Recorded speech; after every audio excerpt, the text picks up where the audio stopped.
Helicopters are now a familiar sight in our skies. Fulfilling many roles, they seem safe, easy, and almost commonplace in our lives. But let's take a look at some of the different uses they get put to, the guys and girls who operate them, and some behind-the-scenes action. I spend much of my time in these aircraft for my work as a cameraman, and it's good to talk to others in the industry about their different roles. Here's Tyler Correa of High Terrain Helicopters in the Kootenay Mountains of British Columbia. You come to work in the morning and you never know where you're going to go or what you're going to do. We do a lot of shooting aerials for car commercials, for major feature films. The helicopters are cut out with the special mount installation provisions for the Westcam, Spacecam, Cineflex, and just about any type of camera mount you can imagine. Some shooting with the snowboard documentary films that are being put together through Red Bull. It's challenging, but it's very rewarding, you know. They say we're ready, you know, 3, 2, 1, go, and then we chase them down the mountain. It's fun.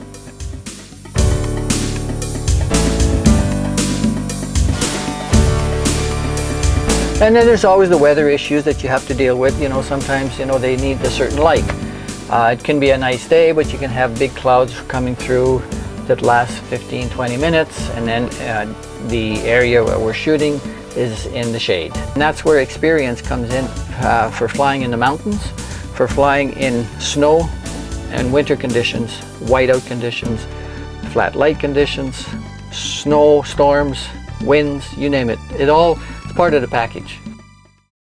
The maintenance hours on these are horrendous. They have to be really, really well looked after.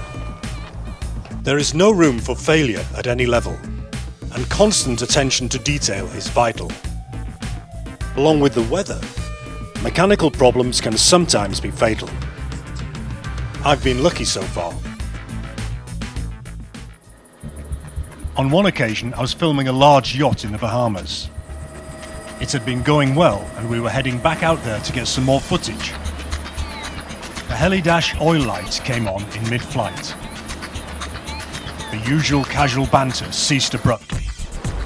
I was cut out of the comms loop, and the pilot hurriedly spun the bird round, dropped well below the legal flying height, and headed back to base, under the Nassau Bridge, talking all the time to his mechanic on the ground, who was just about to embark on a seaplane flight back to Miami for the weekend. There followed an animated discussion. A lot of arm waving and pointing, but the mechanic quickly got down to business. Thankfully, it was just a sender unit malfunction. A real drop in oil pressure like that could have been the end of both of us. A quick technical spanner job and we were off again, looking for our boat, which had meantime wandered off course. We arranged to meet her off Salt Key Island, but she would take about 40 minutes to get there. A good time to go location spotting for the next film sequences. In order to conserve fuel and heli time, we sat down on the quay and waited for the yacht to get closer.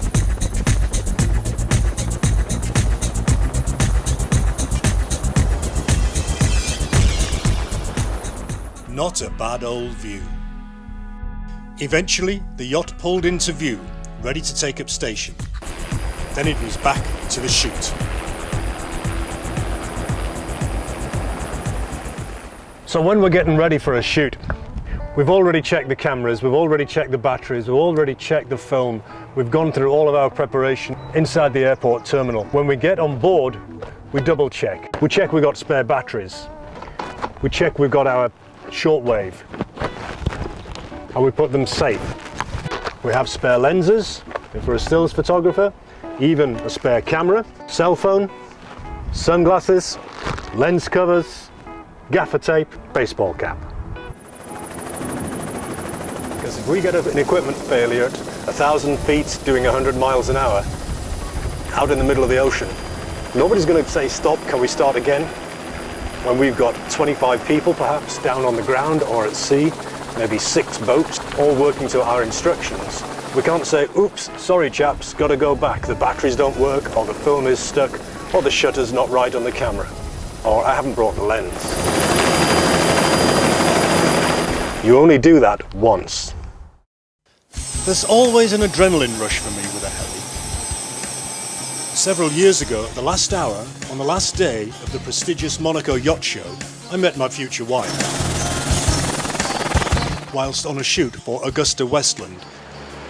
At almost exactly the same time earlier this year, there was another Monaco surprise, courtesy of renowned still shooter Ingrid Aberle. Her client wanted video and stills of his fast rib tenders with special underwater lights, and they needed it now, before nightfall. There were to be no second chances. It was the end of a busy show, the weather was closing in, and the boats would be leaving for home ports.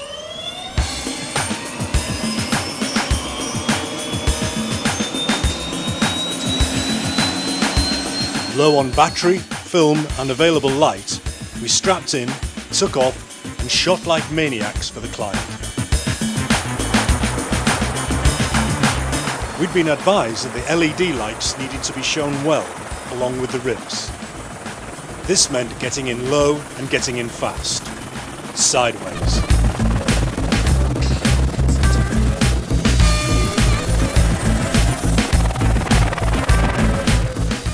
These boats could really move.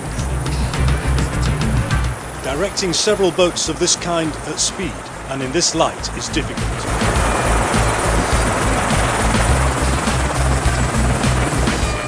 And we were running out of time and running out of light.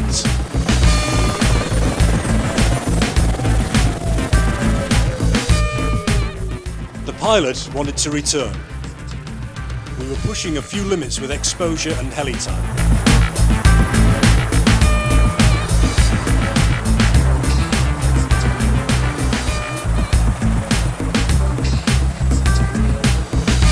So after making sure we had what was required, we headed back to base.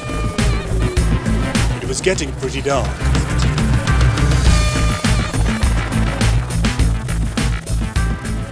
My batteries ran out just as we landed, and the pilot informed us that we weren't cleared to fly at night. There are quite some characters in this business. Returning from a shoot on Lake Tahoe, the pilot very casually informed me and my son that he was about to practice an auto-rotation descent. Ever full of makeshift bravado, I agreed.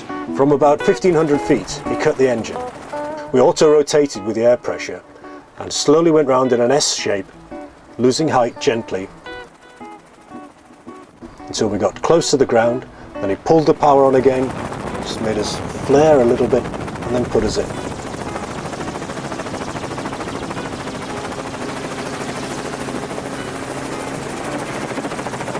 All pretty well controlled, but pretty exciting. Safe back on the tarmac, I asked if that was one of his better attempts. He replied it had been his only attempt. My son was not impressed.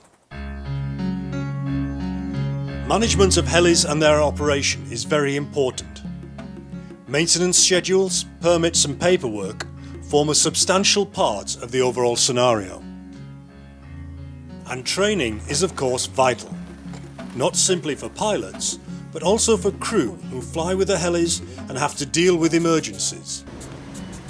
If any of the earlier escapades had gone wrong, we would have been relying on our own training and that of others. In the yacht business, putting a heli onto a moving landing platform with all of the attendant air pockets and currents can be tricky. Basically, the heli can ditch in the sea or hit the deck hard and cause a fire. Crew on board the yacht and the heli need to be able to deal with both these situations.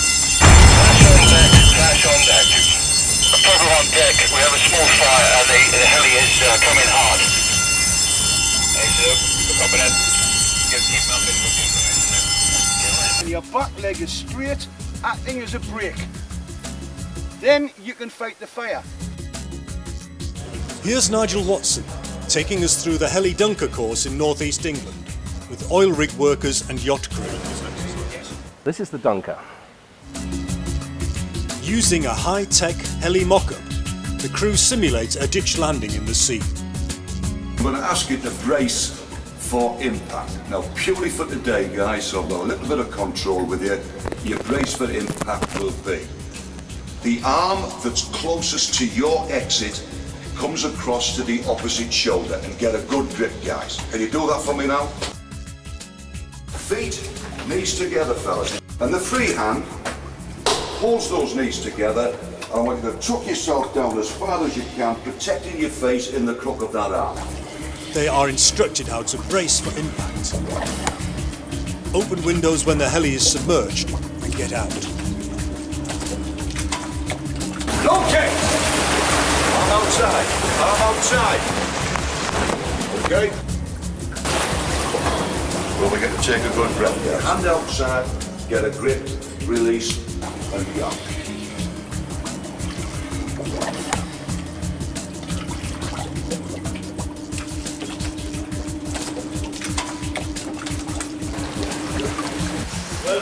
There is also the option that the heli may invert whilst in the water. This means keeping your seatbelt on until the last moment and then going out through the windows whilst upside down, underwater. It's nerve-wracking for trainees and rather scary for this cameraman too. It also gets more scary when it's at night and the sea is rough. None of this, however, seemed to faze Nigel's 8-year-old daughter. She actually enjoyed going through the course.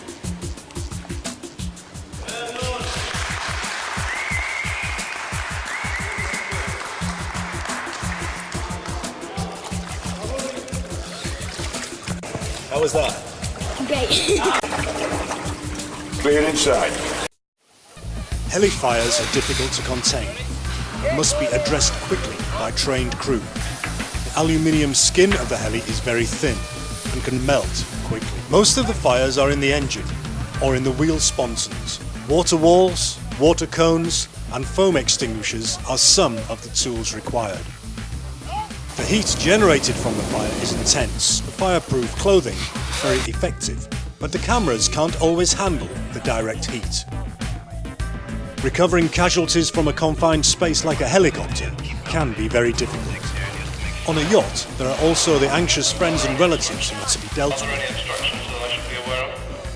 After a day's training and debriefing, the crews are exhausted, but have a keen sense of accomplishment and welcome experience.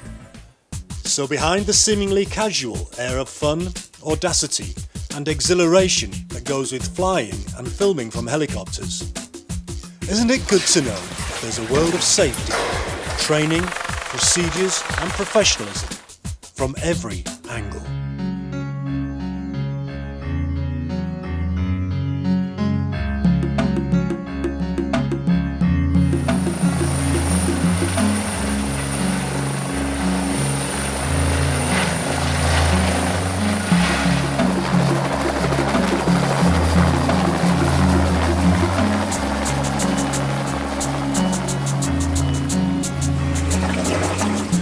Clear inside.